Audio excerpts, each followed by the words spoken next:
Hello everyone, आज के इस वीडियो में हम लोग बात करने वाले हैं कुछ इम्पोर्टेंट्स फार्मूलाज के बारे में जो कि लगभग क्लास 5 से लेकर क्लास 11-12 तक के जितने भी स्टूडेंट्स हैं उन सभी के लिए बहुत ही महत्वपूर्ण है। चाहे ये सीबीएसई हो, आईसीएसई हो या बिहार बोर्ड, सभी के लिए ये बहुत ही इम्पोर्टेंट फार्मूला है। तो आप लोग इस वीडियो को अंत तक देखिएगा और अंत तक बने भी रहिएगा। तो चलिए शुरू करते हैं इस फार्मूला को। सबसे पहले एरिया यानी कि जिसको हम लोग क्षेत्रफल कहते हैं। क्षेत्रफल यानी कि जितने जगह को उसने घेर कर रखा है उसे हम लोग एरिया कहते हैं। कोई भी ऑब्जेक्ट हो वो जितना जगह घेरता है वो उसका एरिया कहलाता है। सबसे पहला 1 नंबर में आता है आयत, जिसे कि हम लोग इंग्लिश में रेक्टेंगल कहते हैं। इसका क्षेत्रफल निकालने का जो फॉर्मूला होता है लंबाई गुने चौड़ाई, यानी कि लेंथ इनटू ब्रेथ करके इसका हम लोग एरिया निकालते हैं। नेक्स्ट आता है इसकी लंबाई जो है उसको निकालने का फॉर्मूला, लंबाई यानी कि लेंथ। तो लेंथ निकालने का जो फॉर्मूला होता है वो होता है क्षेत्रफल बट्टे चौड़ाई, यानी कि एरिया बाई जो इसका ब्रेथ है जिसको हम लोग चौड़ाई कहते हैं। अगर एरिया को उसके ब्रेथ से अगर हम डिवाइड कर देते हैं तो उसकी लंबाई निकल जाती है। अगला आता है चौड़ाई। तो चौड़ाई निकालने का फॉर्मूला होता है क्षेत्रफल बट्टा लंबाई। नेक्स्ट जो फॉर्मूला है ये होता है परिमाप यानी कि पेरीमीटर। देखिए बहुत सारे स्टूडेंट्स हैं, बहुत सारे बच्चे हैं जो हमसे पूछते रहते हैं हमेशा कि सर एरिया और पेरीमीटर में डिफरेंस क्या होता है। तो देखिए मेनली जो एरिया का मतलब होता है कि जितना वो जगह को उसने घेर कर रखा है उसे हम एरिया कहते हैं, और पेरीमीटर का मतलब होता है जो उसके बाउंड्री यानी कि जो चारों साइड्स हैं या पांचों साइड्स हैं, जितने भी किसी भी फिगर का जो साइड होता है, ठीक है, उन सभी का योग जो होता है, उन सभी का जो सम होता है उसे हम लोग पेरीमीटर कहते हैं। यानी कि अगर एग्जाम्पल के तौर पर, उदाहरण के तौर पर अगर एक कमरे को ले लें, हम लोग एक रूम को ले लें, तो उसका जो चारों दीवार होगा, तो चारों दीवार की जो लंबाई को हम लोग नापते हैं तो वो उसका पेरीमीटर यानी कि परिमाप निकल जाता है। और उस रूम ने, उस कमरा ने जितना जगह को घेर कर रखा है वो उसका क्षेत्रफल यानी कि एरिया हो जाता है। तो अब आयत का जो परिमाप होता है यानी कि पेरीमीटर का जो फॉर्मूला होता है वह 2 गुने लंबाई जोड़ चौड़ाई होता है। अब जो दूसरा नंबर है वो है वर्ग यानी कि स्क्वायर, जिसे हम लोग इंग्लिश में स्क्वायर कहते हैं। फिगर में आप लोग देख सकते हैं बीच में एक विकर्ण है जिसे कि हम लोग डायगोनल कहते हैं।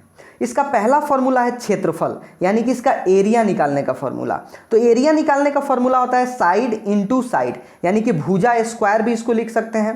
तो भुजा को अगर 2 बार गुना कर दें यानी कि साइड को 2 बार गुना कर दें तो इसका एरिया निकल जाता है वर्ग का। दूसरा आता है क्षेत्रफल, यानी कि जब विकर्ण दिया रहे, यानी कि जब उसका डायगोनल दिया रहे, साइड नहीं दिया रहे, यानी कि भुजा नहीं दिया रहे, तब इसके लिए हम लोग 1/2 गुने विकर्ण का स्क्वायर कर देते हैं, यानी कि जो भी डायगोनल है उसका स्क्वायर करके इसका हम लोग एरिया निकाल सकते हैं। तीसरा जो आता है वर्ग का विकर्ण यानी कि स्क्वायर का डायगोनल जो है, इसके निकालने के लिए फॉर्मूला आता है √2 गुने भुजा, यानी कि √2 गुने साइड के द्वारा हम लोग इसका डायगोनल निकाल सकते हैं। नेक्स्ट परिमाप, वही पेरीमीटर जो होता है। तो स्क्वायर यानी कि जो वर्ग है इसका परिमाप निकालने का जो फॉर्मूला होता है, जो सूत्र होता है, वो 4 गुने भुजा होता है, यानी कि 4 इंटू साइड होता है। अब अगला जो है कमरे की 4 दीवारों का क्षेत्रफल, यानी कि एक कमरा है उसके चारों दीवार का जो क्षेत्रफल है, इसको निकालने का फॉर्मूला आता है 2 गुने लंबाई जोड़ चौड़ाई गुने ऊंचाई, यानी कि लंबाई चौड़ाई को जोड़ देंगे, उसको 2 से गुना कर देंगे और फिर जो आएगा उसको ऊंचाई से हम लोग गुना करके कमरे की चारों दीवारों का जो क्षेत्रफल है उसे हम लोग निकाल सकते हैं।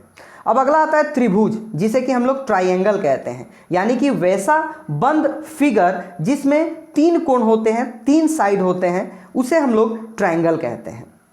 देखिए इसका जो है सबसे पहला फॉर्मूला होता है एरिया निकालने का यानी कि क्षेत्रफल निकालने का, वो होता है 1/2 गुने आधार गुने ऊंचाई, यानी कि 1/2 इंटू बेस इंटू हाइट। आधार को हम लोग बेस कहते हैं और ऊंचाई को हाइट कहते हैं। दूसरा जो फॉर्मूला होता है ये होता है √S S minus A S minus B और S माइनस C। S का मतलब होता है सेमी पेरीमीटर। देखिए S निकालने का जो फॉर्मूला होता है 1/2 गुने A plus B plus C। यहाँ पे जो A B और C जो है ये ट्रायंगल का भुजा है, यानी कि ट्रायंगल के साइड्स हैं। तो अगर सभी ट्रायंगल के साइड को जोड़कर 2 से अगर हम लोग भाग कर दें तो उसका s निकल जाएगा, और जब s निकल जाएगा तो जो क्षेत्रफल का जो फॉर्मूला है root under s minus a into s minus b into s minus c, इस फॉर्मूला पे डाल के हम लोग उसका क्षेत्रफल यानी कि एरिया निकाल सकते हैं। नेक्स्ट आता है समबाहु त्रिभुज का क्षेत्रफल। समबाहु यानी कि इसको इक्विलेटरल ट्रायंगल इंग्लिश में कहते हैं। उसका एरिया निकालने का जो फॉर्मूला होता है √3/4 इंटू भुजा स्क्वायर, यानी कि √3/4 इंटू जो साइड का स्क्वायर है उसको अगर हम लोग कर देते हैं तो किसी भी समबाहु त्रिभुज यानी कि इक्विलेटरल ट्रायंगल का जो एरिया है हम लोग आसानी से निकाल सकते हैं। अब फ्रेंड्स अगला जो है पांचवा चतुर्भुज, जिसे कि हम लोग क्वाड्रिलेटरल कहते हैं। चतुर्भुज यानी कि वैसा फिगर जिसमें 4 साइड होता है, ठीक है, 4 इसमें जिसमें भी साइड्स हो उसे हम लोग चतुर्भुज कहते हैं।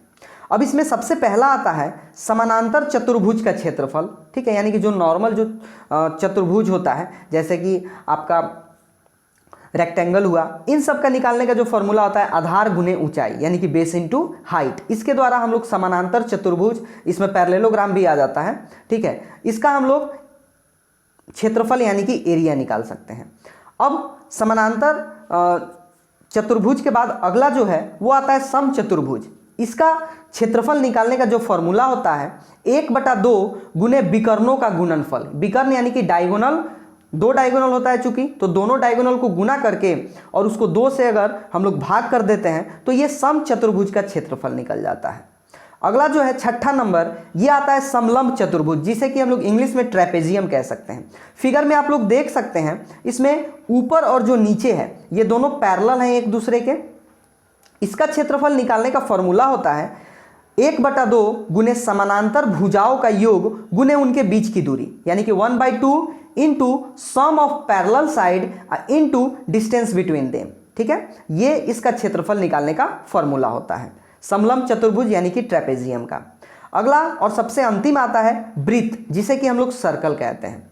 इसका एरिया यानी कि क्षेत्रफल निकालने का जो फॉर्मूला होता है ये πr² होता है। फिगर में हम लोग देख सकते हैं OA और OB जो है ये इसका रेडियस है जिसको हमने r से डिनोट किया हुआ है। तो एरिया निकालने का फॉर्मूला होता है πr², और पाई का जो मान होता है ये 22/7 होता है, और ये 22/7 हमेशा जहां भी पाई होगा इसकी मान हम लोग 22/7 ही डालते हैं।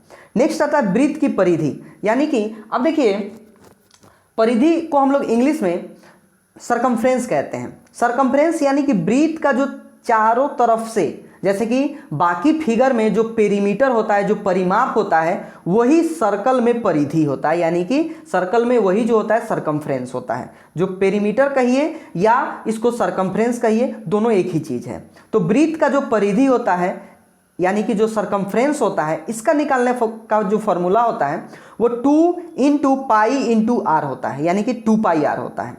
नेक्स्ट आता है अर्धवृत्त का क्षेत्रफल, यानी कि जिसको इंग्लिश में हम लोग सेमी सर्कल कहते हैं। सेमी सर्कल का जो एरिया है इसको निकालने का फॉर्मूला होता है 1/2 इंटू πr²। देखिए कि एक वृत्त का क्षेत्रफल निकालने का फॉर्मूला होता है πr², और अर्धवृत्त यानी कि सेमी सर्कल का जो फॉर्मूला होगा वो जो सर्किल का फॉर्मूला होगा यानी कि वृत्त के फॉर्मूला, उसको 2 से भाग कर देंगे तो वो अर्धवृत्त का क्षेत्रफल यानी कि अर्धवृत्त यानी कि सेमी सर्कल का एरिया निकल जाएगा।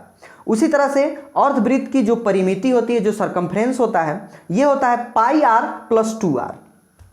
नेक्स्ट आता है चाप की लंबाई यानी कि आर्क, लेंथ ऑफ आर्क निकालने का फॉर्मूला होता है। देखिए यहाँ ओ, इस फिगर में हम लोग अगर गौर से देखें तो OAB जो है ये इसका आर्क है। अब इसकी लंबाई अगर हमें निकालनी है तो इसका फॉर्मूला होता है 2πr गुने थीटा जो होगा O के बगल में, यानी कि एंगल AOB जो होगा यहाँ थीटा होगा, कोई ना कोई एंगल दिया होगा, ठीक है, बाई 360, यानी कि 2πr गुने थीटा बटा 360 डिग्री। थीटा का मान आपको क्वेश्चन में दिया रहेगा, इसमें घबराने की जरूरत नहीं है। अगर थीटा का मान नहीं दिया हुआ है तो चाप की लंबाई दी हुई होगी और उसके द्वारा हम लोग थीटा निकाल सकते हैं।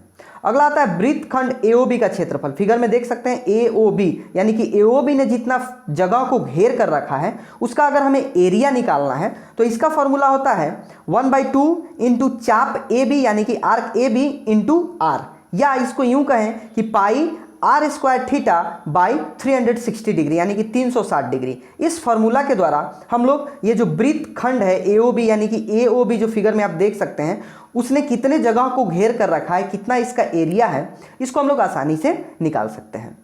तो दोस्तों फार्मूला पे ये हमारा चौथा या पांचवा वीडियो है। बाकी जितने भी जो हमने फार्मूला पे वीडियो बना के रखा है उसका लिंक मैं डिस्क्रिप्शन में दे दूंगा, वहां से जाकर आप इंपॉर्टेंट्स फार्मूला को देख सकते हैं जो एग्जाम के लिए आपको बहुत ही बेनिफिशियल होगा।